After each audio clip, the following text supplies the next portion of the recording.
Saludos amigos y amigas, bienvenidos a otra edición de Utopística, que es el programa en la red de la Biblioteca Jesús T. Piñero de la Universidad del Este. Quien les habla es el profesor Jaime Parch, historiador de Recolección Piñero, y me acompaña, como en otras ocasiones, la profesora Lina Gómez, catedrática auxiliar del programa de comunicación en red de la UNE. Bienvenida. Buen día, Jaime. Y esta edición tenemos una invitada especial que es también pues, de la casa, la doctora Elizabeth Rodríguez Santiago, que es profesora investigadora del Centro de Investigación Social Jesús T. Piñero. Y pues bienvenida, Elizabeth. Gracias, Jaime. Gracias, Lina. Pues en otros programas hemos hablado del proyecto de la Biblioteca Piñero, de todas las facilidades que va a tener esa estructura. Y hemos dicho anteriormente y volvemos a afirmar hoy que el corazón de ese proyecto va a ser el Centro de Investigación Social. Desde ahí se va a propulsar una serie de trabajos de investigación, de divulgación sobre diferentes aspectos de nuestra sociedad, de nuestra realidad actual. Y en ese equipo de investigación encontramos a la profesora Rodríguez y hoy vamos a conversar un poco sobre el trabajo que ella realiza como profesora investigadora. Y antes de hablar de esos trabajos que ha asumido, a ver si nos habla un poco sobre el proceso que te trajo hasta acá, sus estudios académicos, etcétera, ¿no? ¿Cómo llegó hasta acá? Bueno, en el caso de mis estudios académicos, yo hice un bachillerato en economía en la UPR hace muchos años atrás. Luego me fui a París y en la Escuela de Derecho de la Sorbona yo hice los grados equivalentes a un Juris Doctor. Obtuve la convalidación del Tribunal Supremo de Puerto Rico, luego hice un LLM en Derecho Internacional Económico y más recientemente un doctorado en Derecho Internacional Público, también en la Escuela de Derecho de la Sorbona en París. Yo llego al Centro de Investigación Social en agosto de este año con una serie de investigaciones en proceso que tienen que ver con el área del derecho internacional, con el aspecto específico del derecho a la autodeterminación y las relaciones políticas entre Puerto Rico y Estados Unidos, entre otros. Muy bien. Cuéntanos un poco de esas investigaciones que estás desarrollando en proceso. ¿Esas inicias ahora o es investigaciones que has realizado desde el año pasado o en años anteriores? Bueno, algunas vienen desde mi disertación doctoral. La traducción de la disertación es otro trabajo en proceso, pero eso va a tomar más tiempo. Otras son más recientes del año pasado y otras pues están empezando este año. Las más inmediatas son, que una de las que primero va a salir, es un libro sobre el Comité de Descolonización y el caso de Puerto Rico. Okay. Es un trabajo básicamente histórico desde que se crea el Comité de Descolonización en los años 60, en el 60 específicamente, hasta el presente. Y yo uso el caso de Puerto Rico como un study case para ilustrar cómo el Comité de Descolonización pasó de ser, de acuerdo con su misión, un instrumento para promover la autodeterminación de los territorios coloniales a través del proceso de descolonización. Son de hecho dos cosas diferentes en ocasiones. A hoy día ser un instrumento que lo menos que promueve es el derecho a la autodeterminación de los pocos territorios de los que todavía se ocupa. El comité se ha convertido en un pequeño espacio en el que lo que se ventilan son las luchas internas dentro en el seno de la ONU y los discursos antiamericanos, etcétera, de otros países que realmente controlan y monopolizan lo que es el comité. Okay. Y yo uso el caso de Puerto Rico para trabajar ese aspecto. Además del libro, hay un capítulo del libro que va a salir publicado con Cambridge University Press en enero del 2016, Y ese capítulo es un trabajo histórico sobre la evolución del derecho a la autodeterminación del siglo XVI al presente en el derecho internacional. ¿Y esos son productos de tu tesis En mi doctoral? disertación doctoral yo hice un trabajo histórico también. Yo ahí estudio la evolución del derecho a la autodeterminación del siglo XVI al presente y los estatus políticos de Puerto Rico del siglo XVI al presente. Y en cada siglo yo voy escrutando el estatus político de Puerto Rico en ese momento con respecto al derecho internacional en ese momento según va evolucionando. Yo llego hasta el 2012 en mi disertación. Parte del trabajo actual es actualizarlo del 2012 hasta el presente, pero en ese capítulo que es sobre la evolución histórica del derecho a la autodeterminación, yo voy un paso más porque entonces hay una parte del capítulo que es sobre el futuro del derecho a la autodeterminación, cómo yo anticiparía que va a evolucionar. Es una parte bien corta. Luego hay un trabajo que yo voy a presentar en Washington, D.C. en octubre y en Barcelona en noviembre, que es la parte del futuro del derecho a la autodeterminación, pero llevado ya un poco más lejos y ampliado al caso de las ciudades flotantes. Cómo las ciudades flotantes van en las próximas décadas o en el próximo siglo a influenciar una evolución del derecho a la autodeterminación muy distinta a la que tenemos hoy día. Uno de los temas principales que se va a investigar en este centro de investigación es precisamente la relación Puerto Rico-Estados Unidos, ¿no? Y que pues, es una relación de más de un siglo. Y entiendo que ese término, autodeterminación, pues también tiene su historia. Y entiendo que eso, sin entrar en todo el texto de la tesis, si puede hablar un poquito sobre los orígenes de esa idea de la autodeterminación de los pueblos, porque entiendo que el mismo término pueblo es ambiguo y se habla de la autodeterminación de los pueblos, pues es más amplio todavía. De hecho, el gran problema en el derecho internacional, porque hay otras disciplinas que definen derecho a la autodeterminación de modos bien diferentes y no tienen ningún problema con ello. Pero en derecho internacional no hay una definición jurídica en ningún instrumento de lo que es un pueblo. El único tipo de pueblo que el derecho internacional define son los pueblos coloniales. Pero esos no son los únicos casos de autodeterminación. Y el término autodeterminación empieza a aparecer en el lenguaje jurídico en el siglo XX. Antes del siglo XX, el término derecho a la autodeterminación de los pueblos aparecía en el lenguaje de la filosofía, de la ciencia política, en la doctrina y en alguno que otro tratado bilateral. Pero no es hasta la ONU que el término aparece como tal en un instrumento multilateral. Si tú te vas al siglo XVI, tú vas a ver una serie de doctrinas desde la Iglesia Católica hasta los filósofos españoles, franceses, defendiendo el derecho a la autodeterminación de los pueblos indígenas en aquel momento. Lo único que no se le llamaba autodeterminación, ellos defendían el derecho natural de esos pueblos a no ser conquistados, a una soberanía en aquel momento. Eso quedó en la doctrina porque la práctica de los estados fue otra, la colonización continuó hasta finales del siglo XIX. Luego en el siglo XVIII se da lo que los historiadores califican como el momento del nacimiento del derecho a la autodeterminación interna de los pueblos, con la Revolución Francesa, la Revolución Americana, o sea, que básicamente ya tiene que ver con democracia, o sea, cómo un pueblo tiene el derecho a elegir quienes lo gobiernan por oposición a la autodeterminación externa, que es el principio de la soberanía. O sea, la interna pertenece al pueblo que está dentro del Estado, la externa pertenece al Estado y le da el derecho a que nadie se intrometa en sus asuntos internos. Y así sucesivamente el término va a ir evolucionando. Para los pueblos coloniales el término va a aparecer en el año 60 con la resolución 1514 de la Asamblea General de la ONU.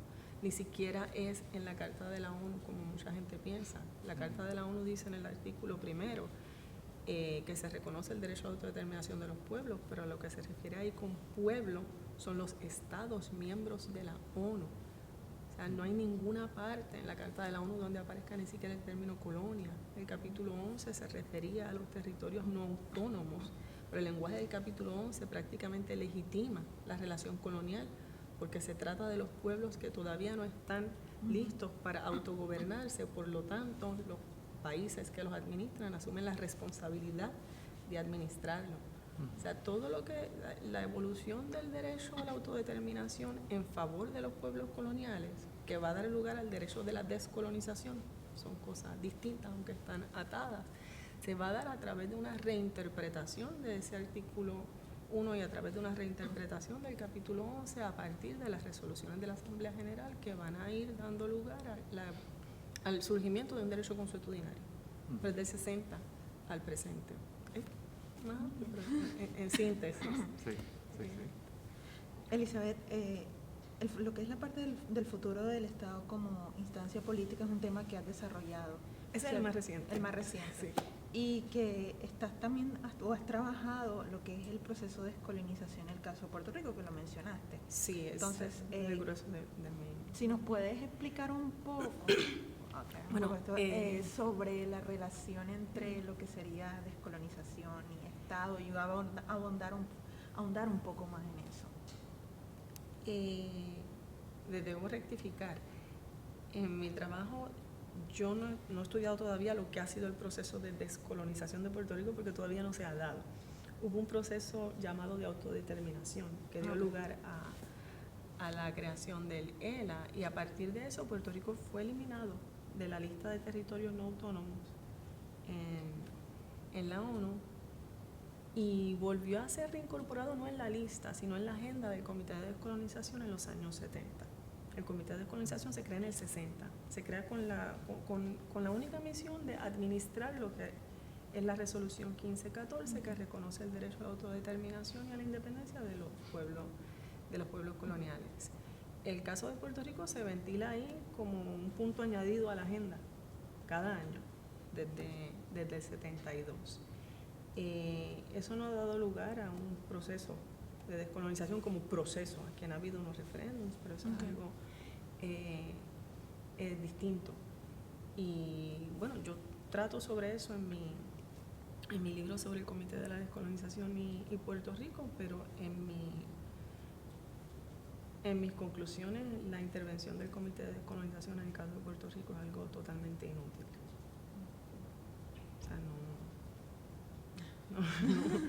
no aporta nada. O sea, muy al contrario, si tú coges como ejemplo la última sesión del Comité de Descolonización, y esto lo digo sin tomar ninguna posición personal sobre el asunto, sobre el estatus político de Puerto Rico, cada año el comité emite una resolución en la que reitera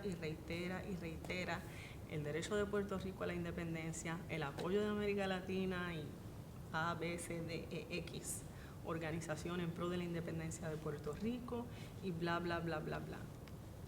Aquí han habido 4 referéndums del ELA hacia acá y en ninguno de ellos la independencia ha ganado. Entonces, ¿cómo tú vas a decir que tú eres el defensor de la independencia de Puerto Rico en aras de la autodeterminación del pueblo de Puerto Rico si la autodeterminación precisamente implica que el pueblo en cuestión se autodetermina, decide cuál es el futuro político que quiere? Le guste a uno o no le guste, la decisión de la mayoría. Y el caso más extremo es la última sesión en la que fue entre muchas otras personas, porque eso se llena. El comisionado residente de Puerto Rico, independientemente de la posición política, de la preferencia de uno en lo que tiene que ver con el estatus, es un funcionario electo, fue electo democráticamente en una mayoría y en elecciones, y él fue allí, él presentó los resultados del último referéndum, y no hay ninguna parte, en la última resolución que se adoptó, en la que se haga mención de que aquí hubo un referéndum en el 2011. En la misma letanía de año tras año, tomando en consideración el Comité A en pro de la independencia de Puerto Rico, el Comité B de los países tales en favor de la independencia de Puerto Rico, el Comité C en apoyo a la independencia de Puerto Rico, y punto. Por lo tanto, reiteramos el derecho de Puerto Rico a la independencia, a la autodeterminación, bla, bla, bla, bla, bla. Entonces ya eso es un libreto que está planchado. Pregunto porque honestamente no sé. Hay 2 casos que en los últimos meses ha sido mucho en la prensa de pueblos que están, entiendo yo, en unos procesos de autodeterminación, que son Escocia y Cataluña.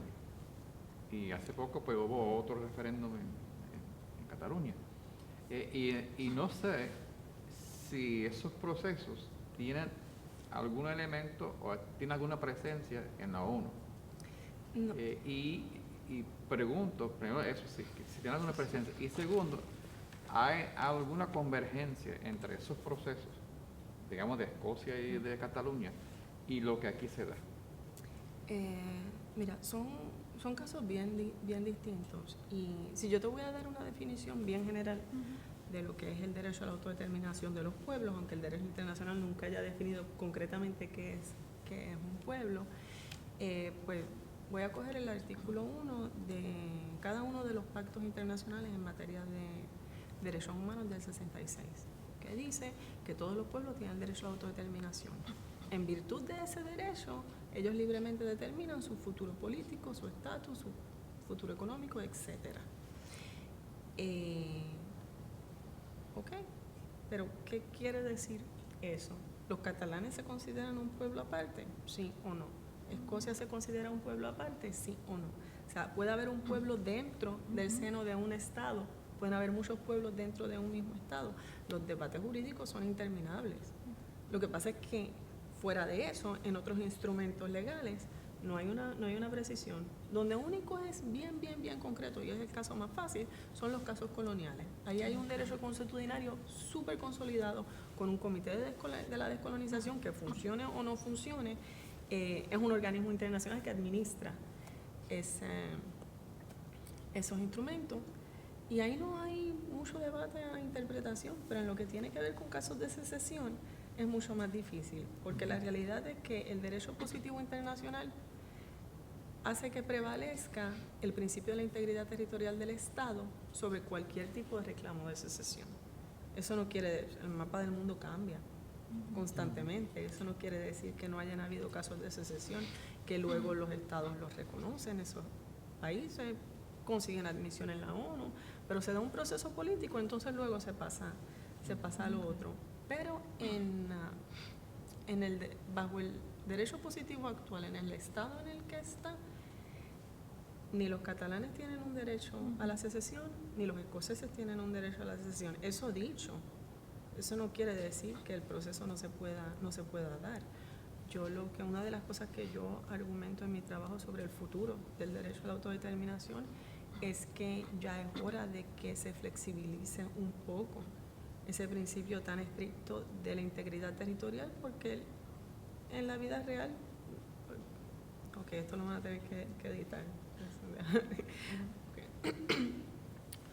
Una de las cosas que yo argumento en mi trabajo sobre el futuro del derecho a la autodeterminación es que ya es hora de que el principio de la integridad territorial del Estado deje de ser tan estricto y prevalezca sobre reclamos de secesión cuando realmente hay una parte de la población que se considera un pueblo diferente y quiere separarse.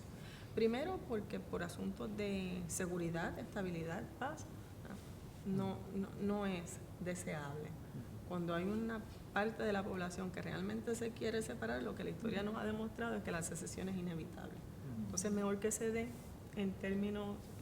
de manera amistosa. O sea, es mejor tener un estado fragmentado en tres, que de pronto son tres países que llevan a cabo relaciones diplomáticas, económicas, de manera amistosa, que tener grupos insatisfechos dentro del mismo estado. Otro tipo de secesión que existe es lo que se llama la secesión remedio. La secesión remedio se da cuando el pueblo que se quiere separar porque es víctima de unos grandes abusos por parte de sus gobernantes. Es otra calificación del derecho internacional. Ahí hay más debate porque hay algunas normas que parecerían sugerir que el derecho a la secesión remedio existe. Sin embargo, la pregunta le fue hecha a la Corte Internacional de Justicia en la opinión consultiva sobre la independencia de Kosovo y se negó a responder sobre el asunto de la secesión remedio. Dijo otra cosa y lo que indujo fue a mucha confusión y mucha crítica. Yo lo que yo defiendo en mi trabajo es que tanto la secesión remedio como la secesión deben de reconsiderarse de otra manera. Y yo uso como ejemplo el caso de la opinión consultiva de la Corte Suprema de Canadá en el 96 sobre la independencia de Quebec. Ese caso sí se cita mucho por lo que Corte Suprema canadiense dijo con respecto al derecho internacional.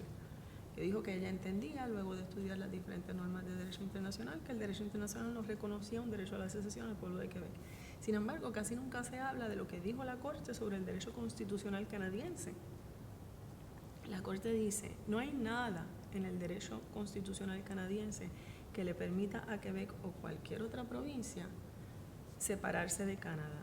Sin embargo, o sea, si una mayoría clara de Quebec o de cualquier otra provincia, o sea, manifiesta claramente que ya no quiere estar en la Confederación, entonces le corresponde a las demás provincias y a esa ponerse de acuerdo para modificar las condiciones constitucionales y hacer que la secesión sea permitida, porque aquí nadie puede estar en contra de su voluntad. Entonces, yo creo que esa es una doctrina de la que muchos otros países podrían aprender. El derecho se puede modificar. Elizabeth, recientemente, en agosto, iniciaste como profesora investigadora del Centro de Investigación Social de la Biblioteca Jesús de Piñero, de la cual próximamente se inaugura. ¿Qué tan relevante es este centro como aporte fundamental para Puerto Rico y cómo también tu expertise, toda tu experiencia académica aporta al centro e impacta, obviamente, a Puerto Rico?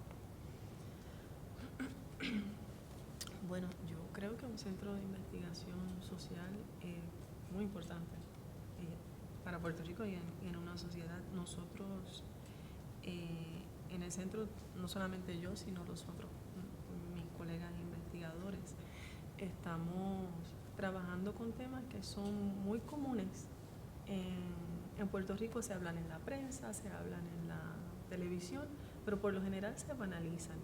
Nosotros estamos trabajando estos temas con una visión académica, con una investigación empírica, con una investigación, un trabajo teórico también, que a mí me parece que es tan importante lo empírico como lo teórico. Y yo creo que nosotros podemos hacer una aportación intelectual a esos temas que son importantes, pero como te dije, por lo general se banalizan y no se consideran de una manera académica, una serie. Bueno, yo creo que estoy de acuerdo completamente con lo que dice la compañera Elizabeth, ¿no? De la importancia de que hay un centro de investigación que tome en serio el reto, ¿no? De entender estos temas y ayudar a nuestra gente a entender con más profundidad unos temas fundamentales. Que sería pionero en Puerto Rico. Sí. Es algo valioso y de aporte para el país. Bueno, el programa de hoy es como un anticipo, porque esperamos que la compañera Elizabeth vuelva en futuras ocasiones para hablar sobre el desarrollo de los temas que viene investigando. Así que agradecemos a la profesora su visita aquí hoy con nosotros en Utopística. Gracias. Y también a la compañera Lina Gómez por su colaboración. Y agradecemos su sintonía y deseamos que estén bien y hasta la próxima.